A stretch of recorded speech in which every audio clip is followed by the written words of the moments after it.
On July 3, 1979, the CIA gave birth to Islamic fundamentalism when President Carter signed a directive for the United States intelligence to provide radical Islamic thinking and arms to Afghan fighters before the Soviet Union invaded. This is documented in a 1998 interview with Zbigniew Brzezinski, Carter's national security advisor. Who killed John O'Neill? Who killed John O'Neill? Who killed John O'Neill?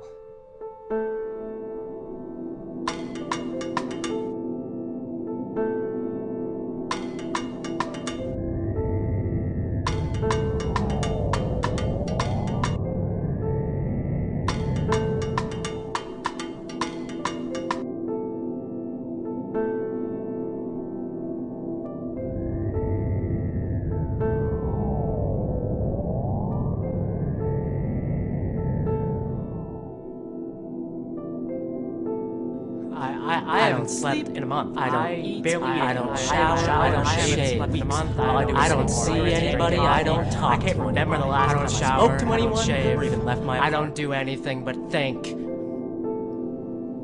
I know. I know they did it. I want to prove it. I have to prove it. What? I have to prove it. I don't know if I should. I must. I have to. Should I?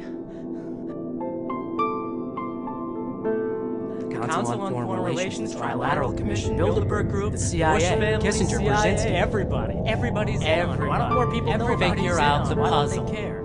The Council on Foreign Relations has controlled the world for 50 years. You can go on their website and read about it. Am I the only person who feels the need to know more? The need to know more? I'm afraid this obsession will be all for naught. I'm more afraid. But I am more afraid. Don't become of being like everyone else. I am more afraid of being after 9/11. I was like everyone else. Flag-waving patriot. I thought Al-Qaeda did it too. I thought we should bomb the Arabs straight back to the fucking Stone Age, just like everybody else. Bomb them straight to hell. Then I read about John O'Neill. Maverick counterterrorism expert in the FBI. O'Neill tracked Osama bin Laden since 1995. He knew more about Osama than anyone in the world. Tracked him past the embassy bombings in '98, Cole bombing in 2000. He knew more about Osama and Al-Qaeda than anyone in the world. Isn't that interesting? Then O'Neill, he got into some trouble. His investigations into terrorism were blocked from up on high. Blocked by whom? In the summer of 2001, he resigned as deputy director of the FBI. At the same time, he was publicly opposed to the anti-terrorism policies of President George W. Bush. On September 10th, 2001, he started his new job with a company called Kroll Associates as head of security at the World Trade Center. A day later, he was dead, a victim of the September 11 terrorist attacks. The World Trade Center. Come on! The FBI's top counterterrorism expert, who after chasing bin Laden for 6 years just happened to take a job in the private sector. He was murdered in an internationally televised terrorist attack blamed on his arch nemesis. Killed by his arch nemesis. How ironic. Coincidence? Fate? Or conspiracy? Conspiracy. Why did O'Neill start working at the World Trade Center? Why were his investigations into Al-Qaeda stopped? Who arranged for him to get his new ill-fated job? I know the answers to these questions now. None of them have anything to do with Osama bin Laden. The more you look at the whole and not just the pieces, you don't know anything. The more you understand what really happened. John O'Neill is the key. Look into John O'Neill. Pro Associate Brian Jenkins, Jerome Howard. Look for John O'Neill. He's the key. Michael Cherkasky. You ever looked into the LAPD? Why don't you go back to the end? Robert Mueller. John O'Neill's investigations on there. See what cases they found. Bureau of Investigation. Go back and look at Robert Mueller. Come back and look at CIA. ABC, John Miller, World Trade Center building number 7. Guess where they found out that Osama wanted to World Trade Center building number 7. You want to know where that came from? 126. John Miller. It was a federal bunker office. Guess who? Of all the federal agencies in New York City. Guess who? Jerome Howard. Brian Jerome Howard. William Bratton. Jerome Howard. Everybody having the guy who got John O'Neill his job at the World Trade Center. You'll know everything.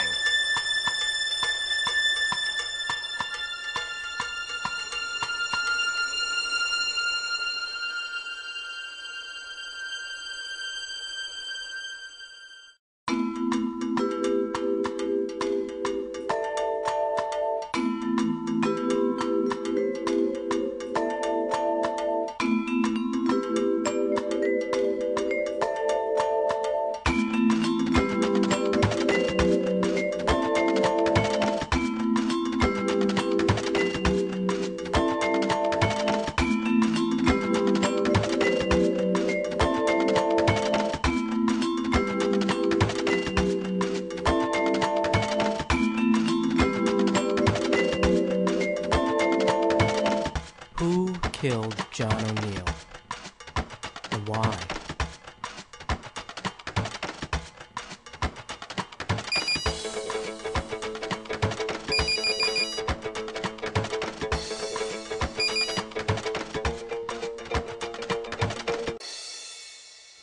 That's a very good question.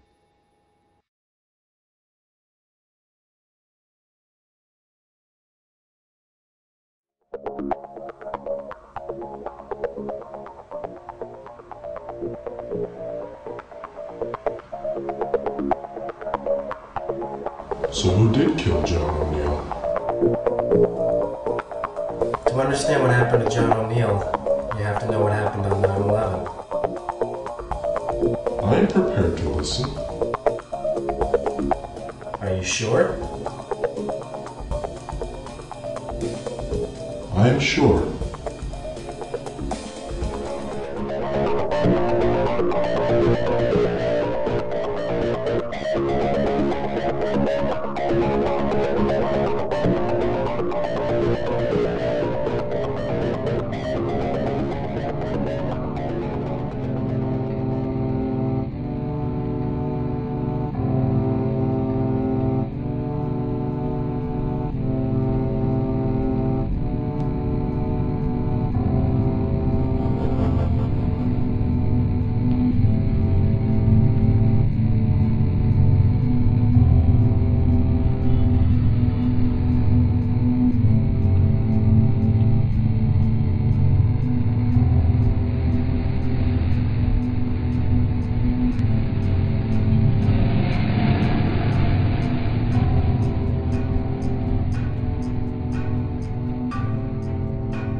The CIA created Islamic fundamentalism in 1979. It was a way to draw the Soviet Union into a war with Afghanistan.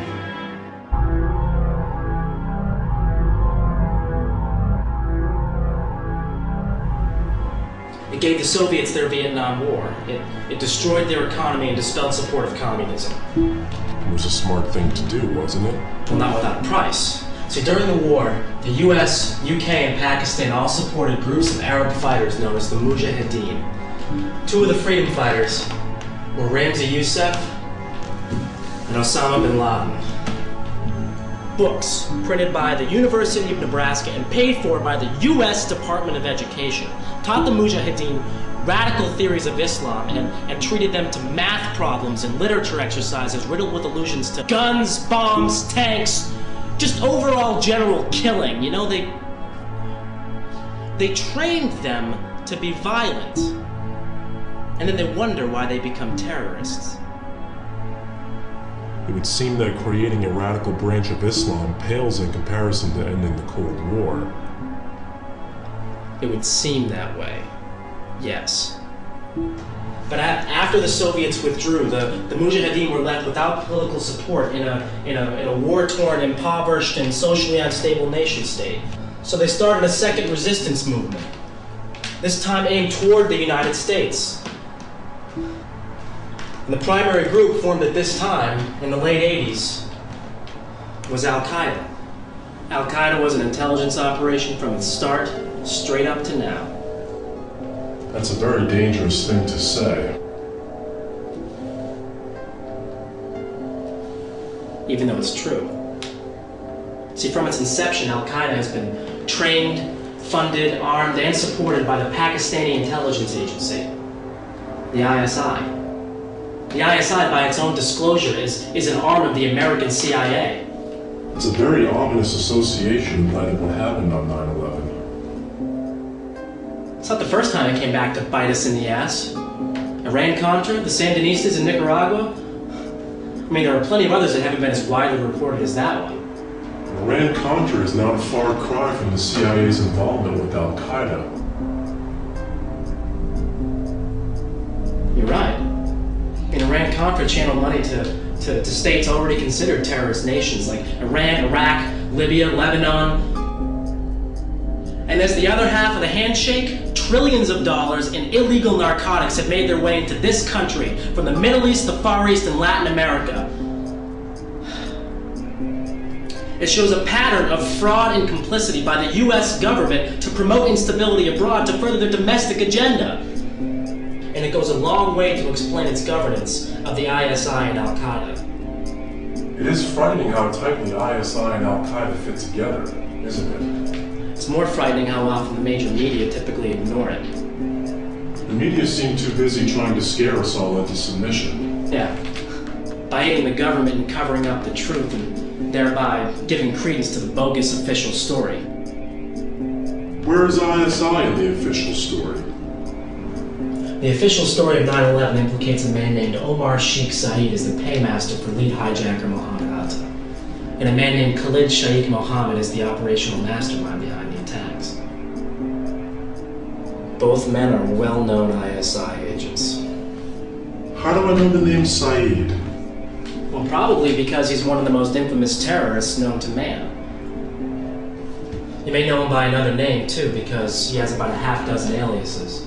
But his big claim to fame is his conviction for the kidnapping and murder of Wall Street Journal reporter Daniel Pearl in February of 2002. Daniel Pearl was killed by an ISI agent? By the very man the government claims assisted in the 9/11 attacks. Pearl was on his way to meet Saeed when he disappeared. Saeed, using one of his aliases, knew that Pearl was investigating ISI ties to Al-Qaeda and 9/11. I thought Pearl was killed because he was Jewish. But it's far more likely he was killed by a high-ranking ISI agent to make sure he didn't print in a major U.S. newspaper ISI's connections to Al-Qaeda. Because that in turn would implicate the CIA. Well, think about it. If Al-Qaeda is funded by the ISI, and the ISI is funded by the CIA, 2 plus 2 is 4. What I am saying is, even though it's virtually impossible to believe the official story of 9/11, on the off chance it is true, the CIA, and therefore this government, is guilty of negligence for continuing to function as a liaison between Pakistan and Al-Qaeda. So no matter what happened, if it was them, if it was us, if it was anybody, the CIA is guilty anyway? It sounds like you just want the CIA to be guilty. He's on to us. He's CIA. Get off the phone. Okay? You are putting this whole thing in jeopardy, man. Okay? You were talking on an open line to someone you don't know, and you were telling him everything. Okay? So just put it in your head. Keep it in your head. Right up here. Just talk to me. Don't talk to him. Talk to me. Sound good? What are you doing here? What I am here to keep you from making a huge mistake, okay? In a post-9/11 world, you cannot trust anybody, especially knowing what you and I know. I understand. Okay, good. I understand that. Hey, wait, no. Okay, no. Okay, you understand. Let's go pack a bag, get your stuff, and let's get out of here. We still get out of here if we do it. No. What? I'm not going anywhere. Okay. The CIA hit squads. Okay, CIA hit squads they're coming up the stairs. Oh, there are plenty of people. Whole hits, AK-47s and black black vests, man. You know they're coming. Black helicopters outside. Oh, they're coming. They're coming. They're gonna take us to an underground bunker somewhere and tie power batteries to our nuts. There is no one coming up here. Oh, God. Oh, God. Oh, God. I told you. I told you you were gonna get us killed, and now you did it. Now you did it. Okay? Shut up. Oh, look at the birds. Oh, there's a conch shell. Oh. So it's... I can put it up in my ear, I can hear the ocean. Oh. Open up. You're under arrest. Under arrest for what? Yeah, be firm with the CIA. That's real good. For wasting your life with these conspiracy theories instead of contributing something useful to society. Who the hell are you?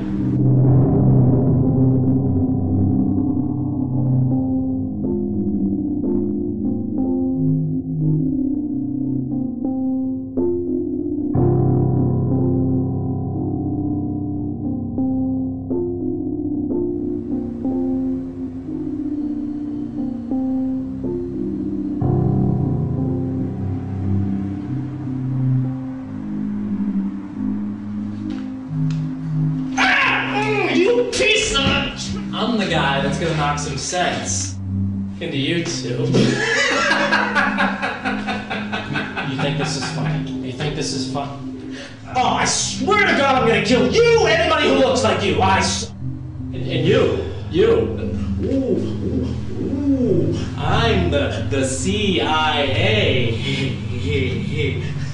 Who likes this? I'm sorry. This guy's I wish that he were dead. Do you see? This is what you do. See? This is what you do. Are you proud of yourself? Are you proud of yourself?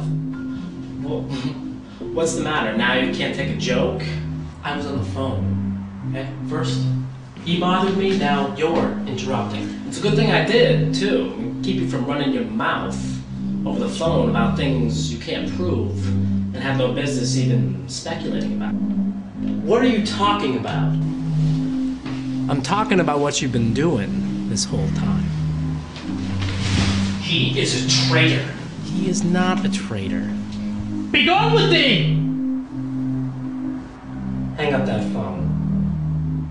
I hate him, but he's right. I'm doing you a favor. All of this, it's a waste of time. We have put everything into this wall, okay? And you've warped your minds into believing you have the truth. We've cast significant doubt on the official version of 9/11. No amount of skepticism is... So then what do you suggest we do? Don't ask advice of this scoundrel here. He's in with them. Them?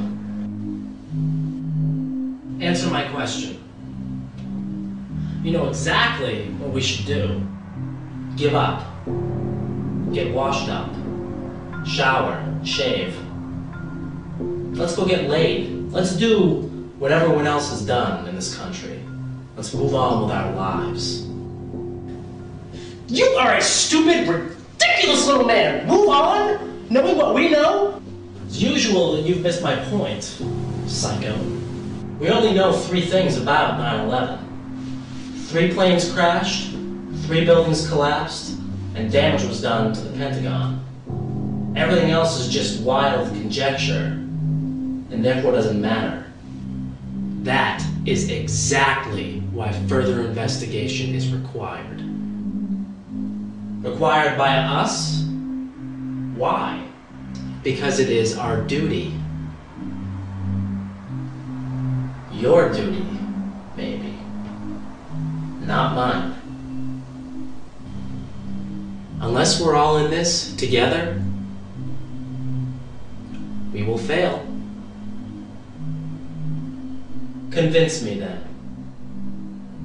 Why should I care what happened on 9/11?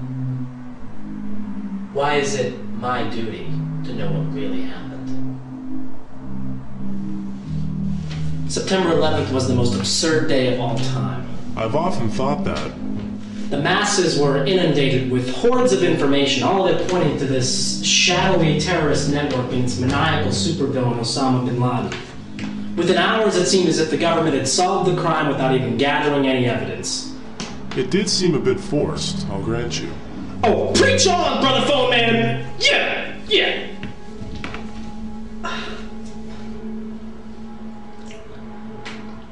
There's so many questions. So few answers. What caused those buildings to collapse? The official version says the fires from the burning jet fuel caused the collapses of the Twin Towers. But can anybody... Not you. But can anybody prove that? Engineers and scientists have proven it with physics.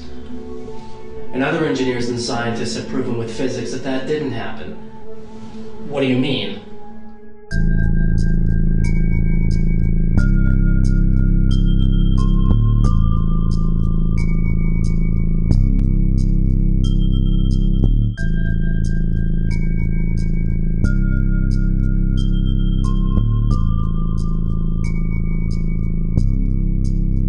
Engineers from MIT, from NJIT, from the American Society of Civil Engineers all say the buildings collapsed from the fire.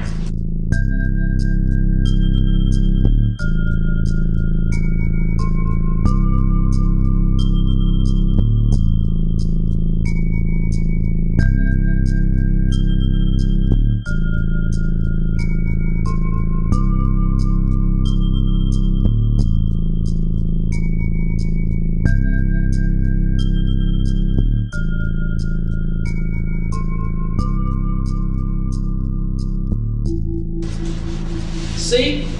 There you go. Who are you? Many other engineers and scientists all say the fires could not have caused the collapses. But this is physics. It's math.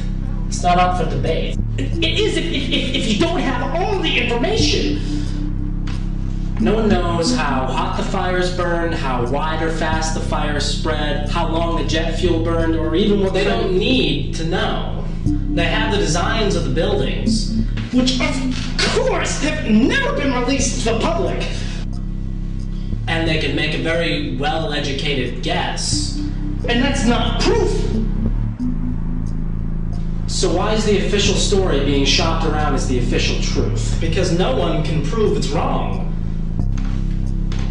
So it's a universal negative? That's hardly a reason to go to war. Okay. Give me another way those buildings could have come down.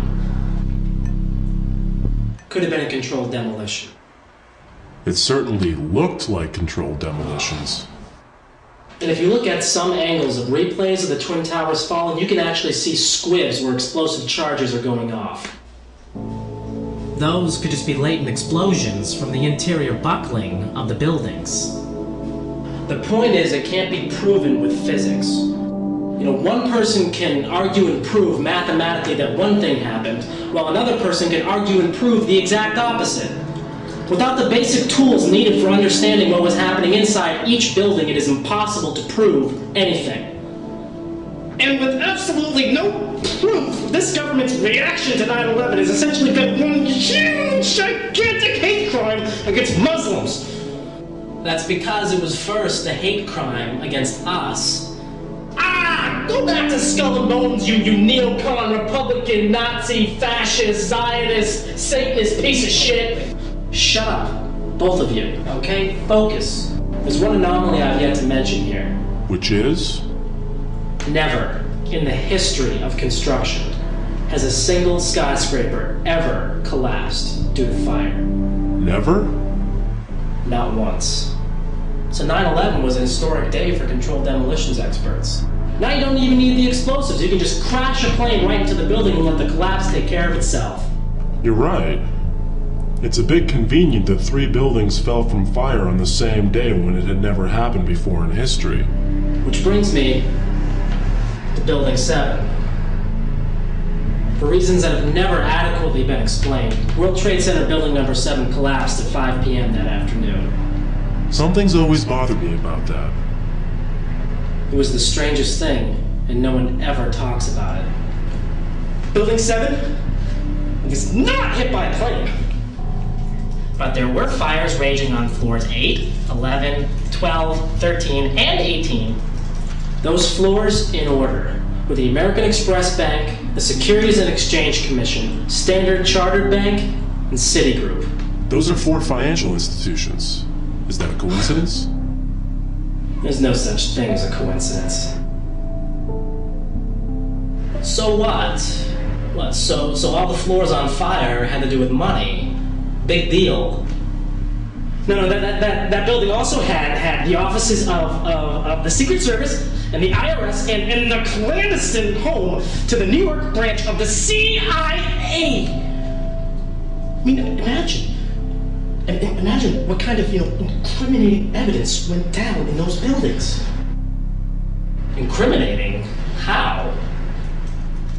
That branch of the CIA was the headquarters for the joint FBI-CIA investigation into Al-Qaeda. Standard Chartered Bank was used by Omar Sheikh Saeed to wire $100,000 to hijacker Mohammed Atta. Those offices of the SEC were ground zero for preemptive investigation into pre-9/11 insider trading. Oh, and you think they didn't recover all that information? According to officials from the SEC, most of those cases were either scrapped or postponed for a great length of time. Okay. So what about the investigation into Al-Qaeda?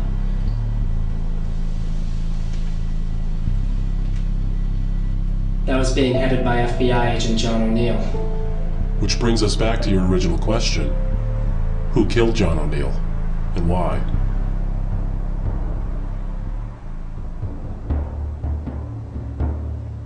I can't answer that yet.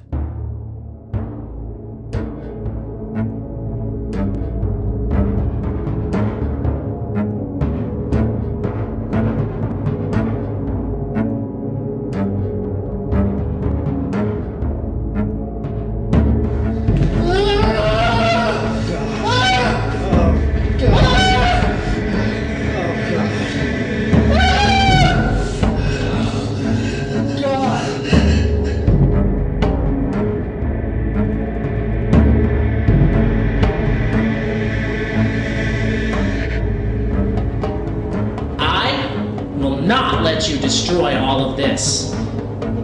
Destroy what? This! All of this! We have the power to change things. The only group capable of stopping the United States government is the people of the United States.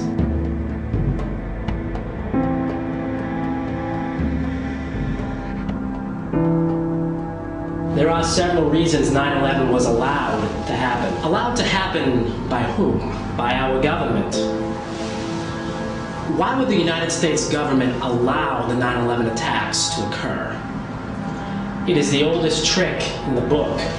You hit your own headquarters, blame it on someone else, and then start a war with the people you framed. Problem, reaction, solution! Problem. Radical Islamic groups have attacked the United States and claim they want to destroy all Western civilization. Reaction!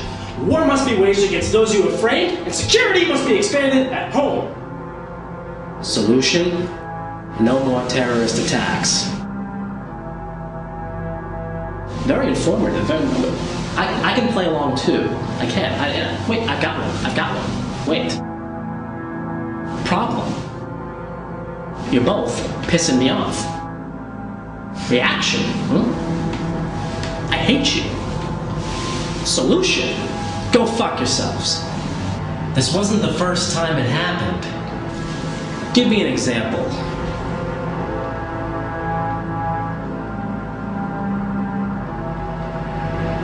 February 27, 1933.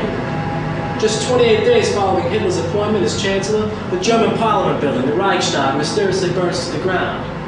A Dutch communist named Marinus van der Lubbe is found at the scene, convicted, and then executed. Because of this, the Nazi Party, trumpeting for a war with the Soviets, gained significant power in the next national election. And at the same time, Hitler scales back civil liberties at home in response to a national emergency. And as of March 24th, 1933, through the law for terminating the suffering of people and nation, Hitler has consolidated total power in Germany. It took just 1 month for the Nazis to gain total control over Germany. And it sounds frighteningly similar to what happened here on 9/11, 68 years later. Except that you can't prove Hitler burned the Reichstag building any more than you can prove the US government planned 9/11. Even if Al-Qaeda did this, our government is still guilty. What are you talking about? Have you been listening? Do you remember when we made this? Then you should remember that Al-Qaeda was supported and funded by the ISI, and the ISI was supported and funded by the CIA. Everything we need to know is on this wall, gentlemen. Don't tell me you forgot what got us into this in the first place. That's it.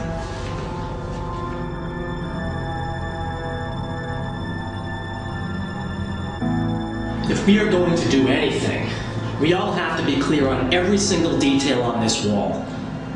Okay? Okay? Okay. Okay. Okay. Let's begin. Now, for all intents and purposes, terrorism in this country officially began with the Pan Am 103 crash in 1988. Now, during this time, there have been minor terrorist acts. Small bombings, kidnappings, but not the big stuff, okay? So today, we're only going to discuss when the mother lode arrived on our soil.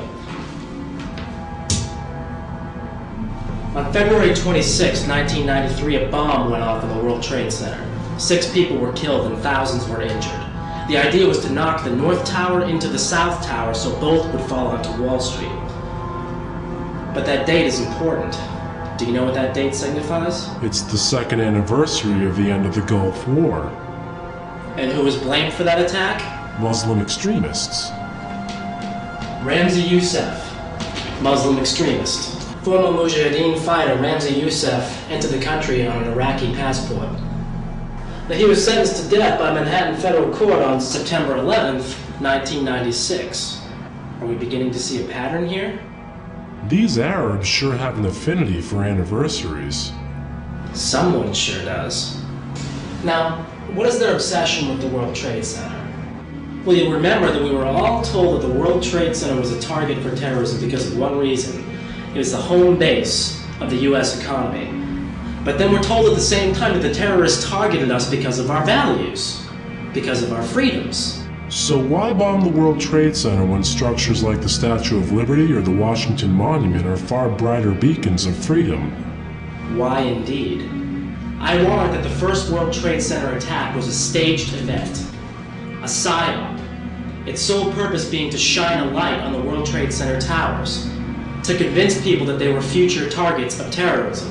I do recall all of the counterterrorism pundits after 9/11 saying, quote, Al-Qaeda always wanted to finish the job. Oh, I'll get to the counter-terrorists in a little bit, but your point is well taken. But wait, how do we know that the 93 bombing wasn't Al-Qaeda? Like everything, we don't exactly know, but in hindsight it makes the most sense. And here's why. After 93, a series of terrorist attacks plagued the US. As we move through this, you will begin to understand how specific agendas within specific parts of government, media, and industry have created a propaganda campaign to wage war, with 9/11 as the prime selling point. There was the OKC bombing in 95, the embassy bombings in Africa in 1998, the USS Cole in 2000 in Yemen, and then, of course, there was 9/11. There's an anomaly in there. All the attacks you just mentioned were blamed on Al-Qaeda, except for OKC. However, there is a connection. Timothy McVeigh's lawyer claims that he and Terry Nichols were not the only 2 people who planned the OKC bombing. He contends that Nichols made several trips to the Philippines in the years before the bombings and met with Ramzi Youssef. McVeigh served in the Gulf War, and Youssef entered the country with an Iraqi passport. Coincidence? Conspiracy! McVeigh and Nichols both visited al-Qaeda training camps in the Philippines after the Gulf War. Now, at McVeigh's trial, significant evidence came out that either al-Qaeda, Iraqi intelligence, or both assisted in the OKC bombings. And more importantly, hundreds of thousands of documents were withheld by the FBI from McVeigh's attorneys. The director of the FBI at that time was Louis Freeh.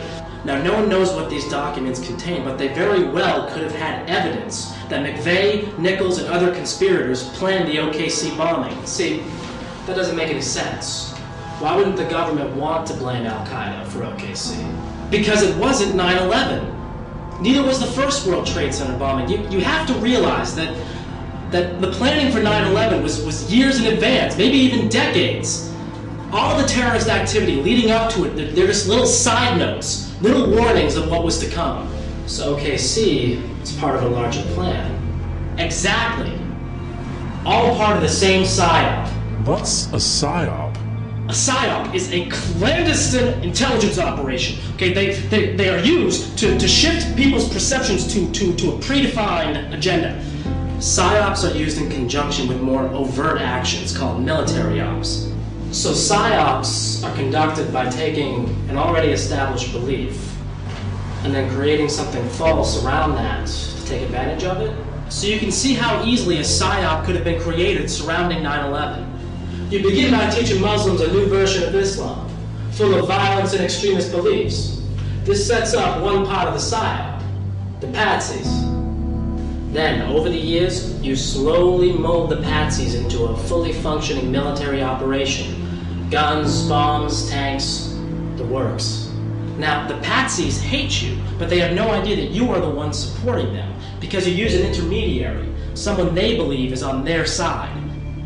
And at the same time, well, you have your thumb on the patsies, right? You filter out information to the public that the patsies are the ones planning the attacks.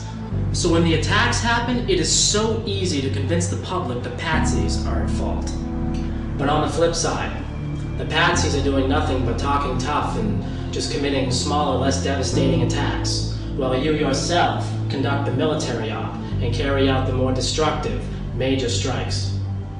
So with carefully executed planning and initiatives in place to keep it all secret, you have all the makings for a military intelligence PSYOP on 9/11. And OKC fits in how?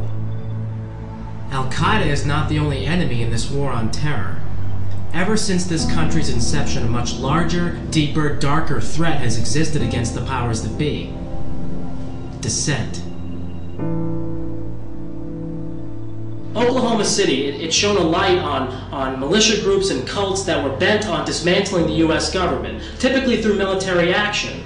You know, it convinced the public that anyone who wanted to take down the U.S. government was as crazy as Timothy McVeigh. Or Kaczynski. The media rarely offers a favorable view of dissent. Only the people who want to destroy the world are ever covered.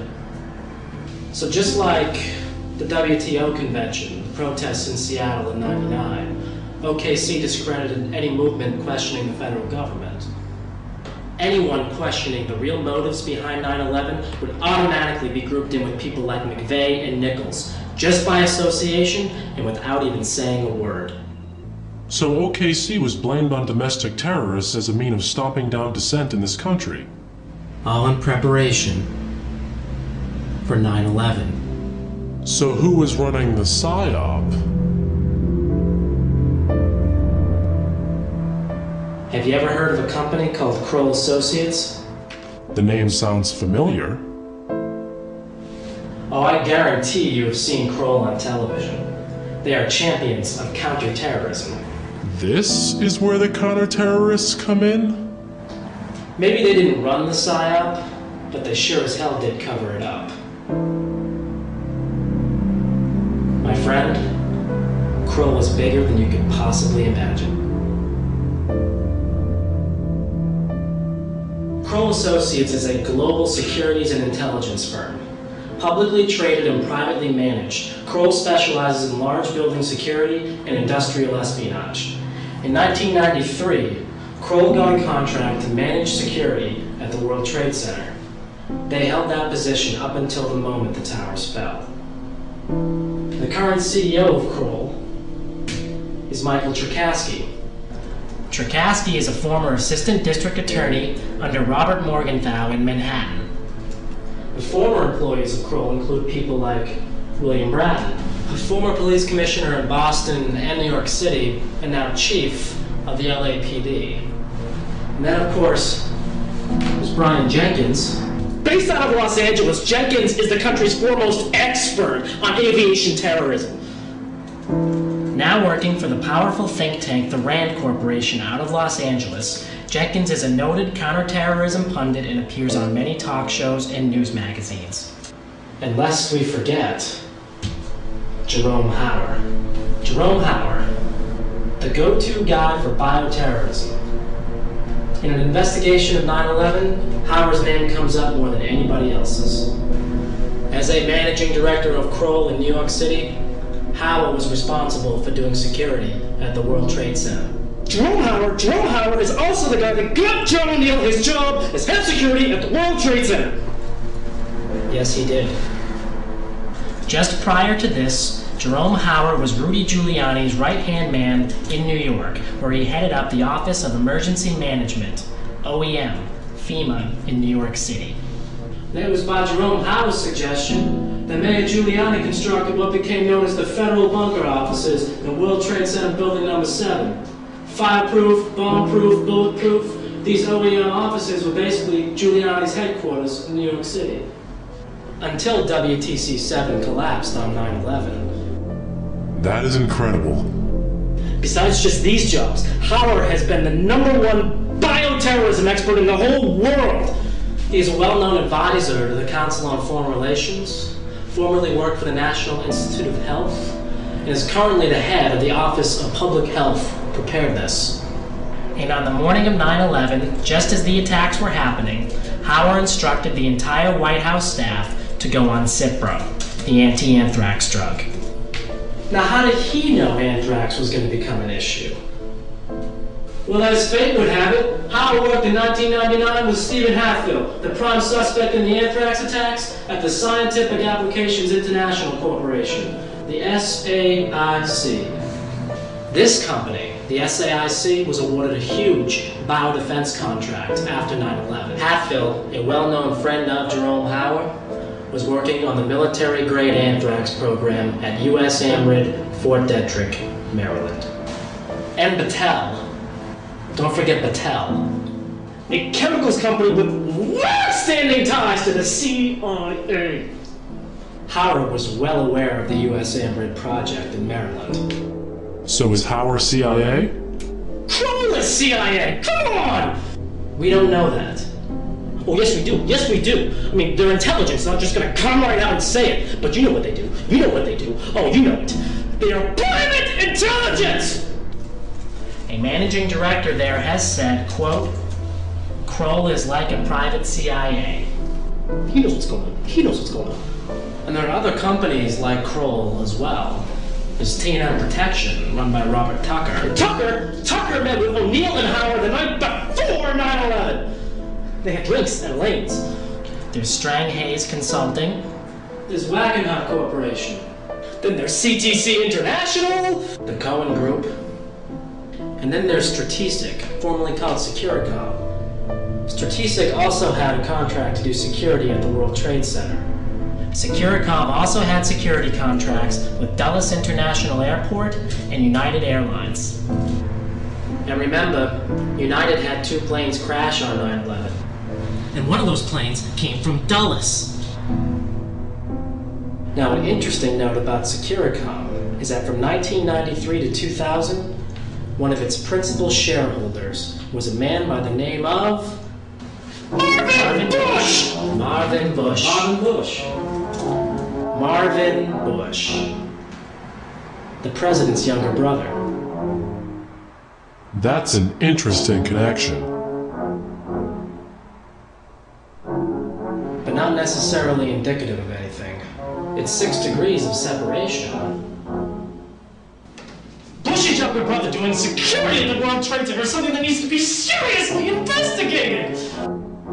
By that rationale, we could have known a guy who knew a guy who worked with a guy who stood in the same street corner as Jerome Hauer, and therefore we're guilty. We are saying it's guilt by association. Which maybe we shouldn't do. You can't discount Kroll's connection to all of this! No, I can't. And I won't. Now, Kroll has been involved in a host of shady operations. In 1991, the Kuwaiti government hired Kroll to investigate Saddam Hussein's finances. In 2002, Kroll was given the massive responsibility of reorganizing Enron. Through 97 and 98, Kroll oversaw the elections of the Teamsters Union. And just following 9/11, Kroll was tapped by the LAPD to monitor all counterterrorism efforts in Los Angeles. Kroll really gets around.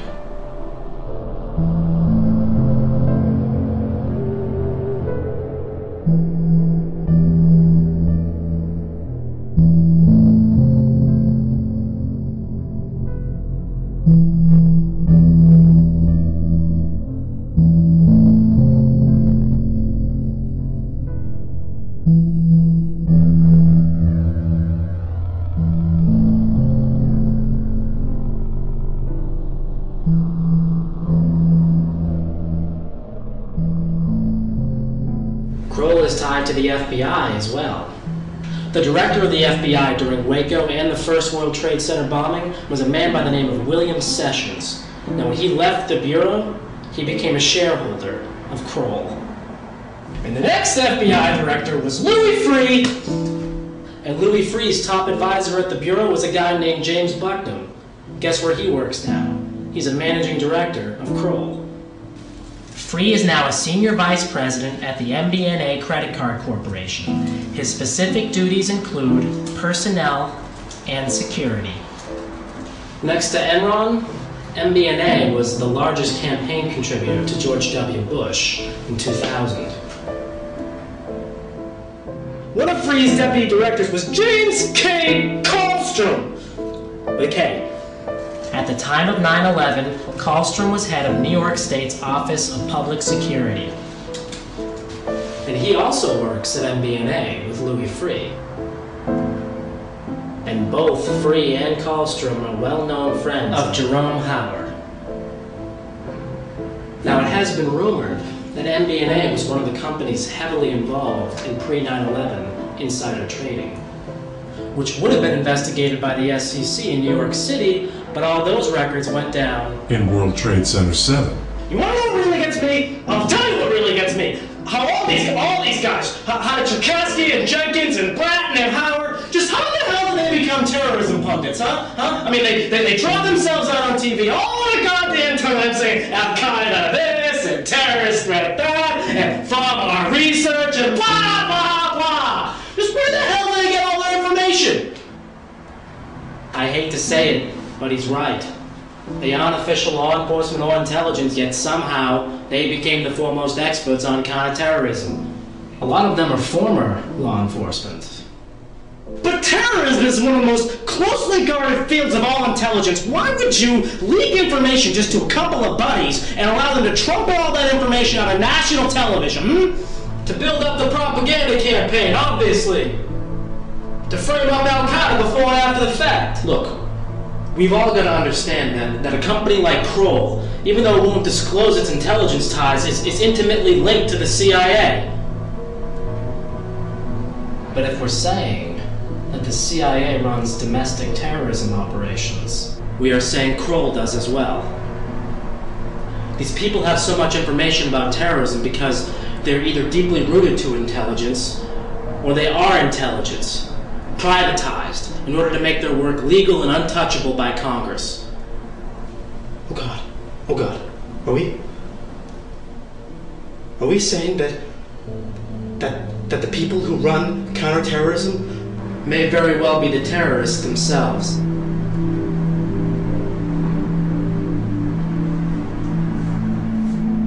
Look, it's no coincidence that Kroll did security at those buildings. And it's no secret that Kroll employees have more inside knowledge about terrorism than even the FBI and the CIA do. They are inexplicably in a position to get inside information, even from people like John O'Neill. Then they come out and they warn the country, or they tell everybody how the whole terrorist outfit works. They are well-placed operatives working a specific agenda to frame the patsies. And what do they say? To frame someone, you have to know the real details of the crime?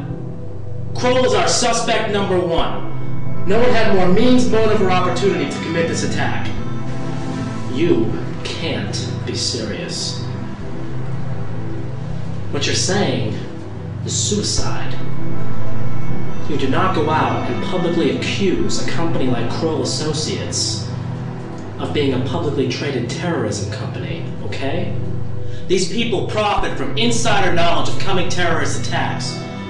They don't disclose their credentials or their contacts. They merely claim they are experts from Kroll, and that's supposed to mean they are trustworthy. We need to stick to what we can prove here. All of this is just blatant speculation and can discredit this entire thing. Unless it's true.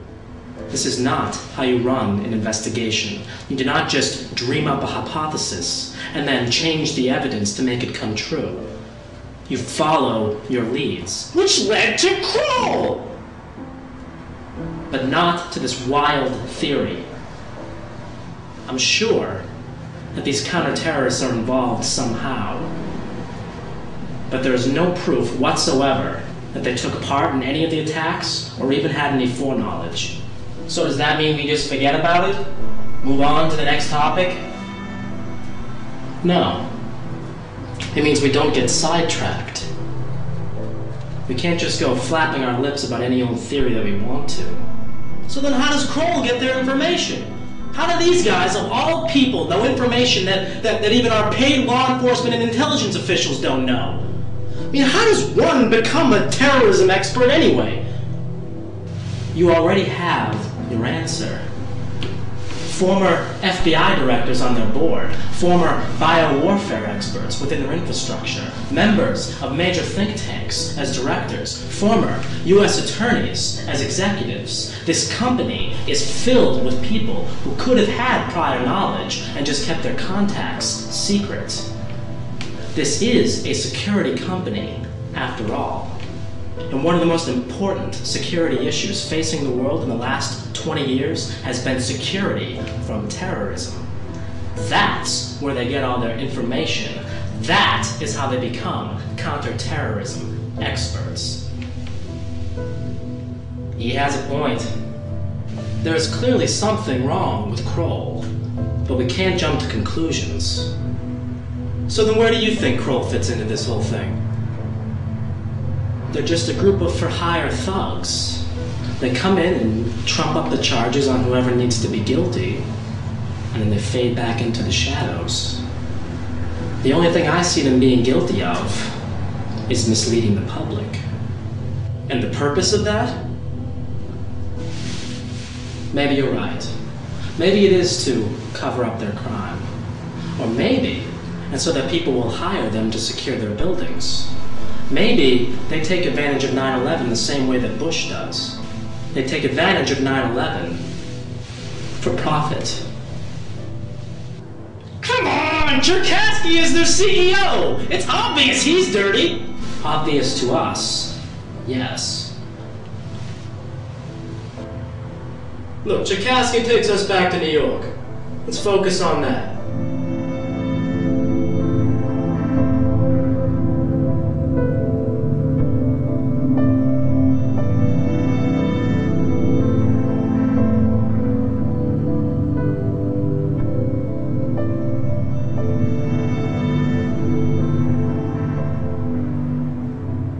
How much do you know about the U.S. Attorney's Office in the Southern District of Manhattan? Not that much, although I'm sure they've been involved with the most high-profile cases in this country's history. Right, and it's time we went through that history. Louis Freeh spent his entire career in law enforcement in New York City before becoming FBI director. And from 1981 to 1991, Free worked as a U.S. attorney in the Southern District of New York City. And Rudy Giuliani worked in that same office from 1983 to 1993, just before he became mayor. And do not forget, don't you dare forget, that Cherkasky, the current CEO of Kroll, okay, the Kroll guy, he was in New York too at the same time. He was doing all the prosecutions too. You know it. Make sure you tell him that. But Noriega, Gotti, and the BCCI have one very special thing in common. What's that? They were all key players in the global drug trade. I figured drugs would make their way into this story. Make their way? My friend, drugs are at its core.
What do you know about the global drug trade?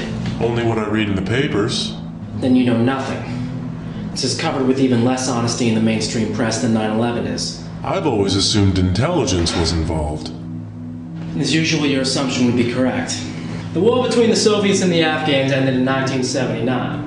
Meanwhile, the drug trade from Latin America was heating up, with significant assistance from the CIA. It started big time with the formation of the Medellin drug cartel in Colombia in 1978. Founded by Carlos Leader, the Ochoa brothers, and Pablo Escobar, the Medellin cartel operated by manufacturing the coca plant into cocaine and shipping it to the U.S. The collaboration began when Leader purchased an island in the Bahamas Where corporate tax and banking laws are extremely lenient. and used that land as a jumping-off point to launder the money taken in by the drug sales. The Bahamas is home to thousands of tax-exempt corporations, including companies owned and managed by American International Group, AIG. The largest insurance company in the world and the sixth largest corporation in the world. One of AIG's companies in the Bahamas is named after a woman called Coral Talavera. And who is she? She's Carlos Leader's wife. She is the head of an AIG branch in San Francisco. I don't understand. Isn't Carlos Leader in prison? Not anymore. Carlos Leader was extradited from Colombia to the United States for trial in 1987. A year later, he was convicted and sentenced to life plus 135 years for drug trafficking and murder. While he was in prison, Carlos Leader struck a deal with the United States. Take down the cartel, and he would be granted freedom. Along the way, he implicated and then testified against Manuel Noriega, Panamanian dictator and middleman for the Medellin cartel. Noriega was captured through an invasion of Panama in 1989 under the first President Bush. He was convicted of drug running, racketeering, and money laundering in 1992. And Leader? According to the official U.S. record, whereabouts unknown.